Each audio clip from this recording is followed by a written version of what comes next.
রাজধানীর বনানীতে দিনব্যাপী চীন বাংলাদেশ স্বাস্থ্য ও চিকিৎসা উন্নয়ন প্রদর্শনী অনুষ্ঠিত হয়েছে। ফলে বাংলাদেশ চীন দ্বিপাক্ষিক স্বাস্থ্য সেবার সহযোগিতার নতুন দ্বার উন্মোচিত হলো।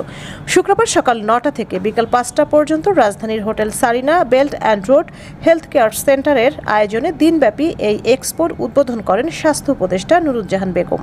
উদ্বোধনের পর তিনি বলেন, মাইলস্টোনের বিমান দুর্ঘটনায় চীন আমাদের অনেক সহায়তা করেছে। জুলাই আন্দোলনে অনেকেই চোখ হাত পা হারিয়ে পঙ্গু হয়েছে। চীন আমাদের রোবোটিক হাত পা দিয়েছে, যা আহতদের জীবনে ঘুরে দাঁড়াতে সাহায্য করেছে। চীন বাংলাদেশ স্বাস্থ্য ও চিকিৎসা উন্নয়ন প্রদর্শনী সবার জন্য উন্মুক্ত করায় সাধারণ রোগীরা বিনা খরচে চীনা চিকিৎসকদের কাছ থেকে পরামর্শ নিতে পারায় তাদের মধ্যে উচ্ছ্বাস দেখা গেছে। চীনের চিকিৎসকের পরামর্শ নেওয়া এক রোগী বলেন, ডাক্তার দেখাইছি, ডাক্তাররা আমার রিপোর্টগুলো দেখছে, দেখার পরে ওনারা বলছেন রিপোর্টগুলো ওদের হোয়াটসঅ্যাপে দিয়ে দেওয়ার জন্য। আমি হোয়াটসঅ্যাপে দিয়ে দিচ্ছি।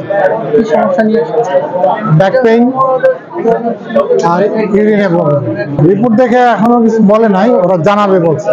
বাংলাদেশে রোগী দেখে অভিমত জানতে চাইলে চীনের স্ট্রামফোর্ড মডার্ন ক্যান্সার হাসপাতালের চিকিৎসক বলেন, আমি ক্যান্সারে আক্রান্ত কিছু রোগী দেখেছি। কেউ প্রাইমারি স্টেজে আছে, আবার কেউ দীর্ঘদিন ধরে। আশা করছি ভালো মতো চিকিৎসা পেলে তারা আরো সুন্দরভাবে বাঁচতে পারবে। If you have anything you need my help, you can come to me. And expense also important. Yeah.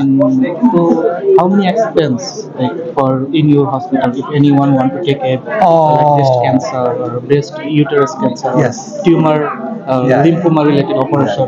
What is the expense? Yes, in our hospital, expenses for cancer treatment varies greatly. Yeah, it depends on the stage of your disease, the complexity of your disease, and also the many factors. Yeah, many factors. It varies greatly. I cannot give you a desperate estimation, but we will do everything according to our guidelines and according to our regulations, and everything is controlled.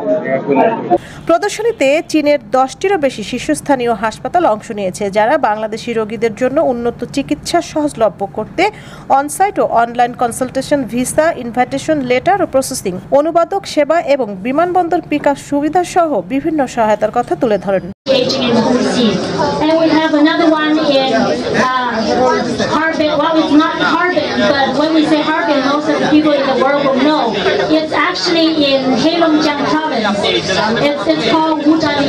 এ সময় চীনের অংশগ্রহণকারী হাসপাতালগুলোর প্রতিনিধিরা জানান, তারা ভবিষ্যতে বাংলাদেশের জন্য আরও বিশেষজ্ঞ চিকিৎসক পাঠাতে আগ্রহী এবং একাধিক হাসপাতাল প্রতিষ্ঠার পরিকল্পনাও হাতে নিয়েছে। সেই সঙ্গে তারা বাংলাদেশি চিকিৎসকদের জন্য উন্নত প্রশিক্ষণ ও গবেষণার সহযোগিতা বাড়ানোর প্রতিশ্রুতি দেন।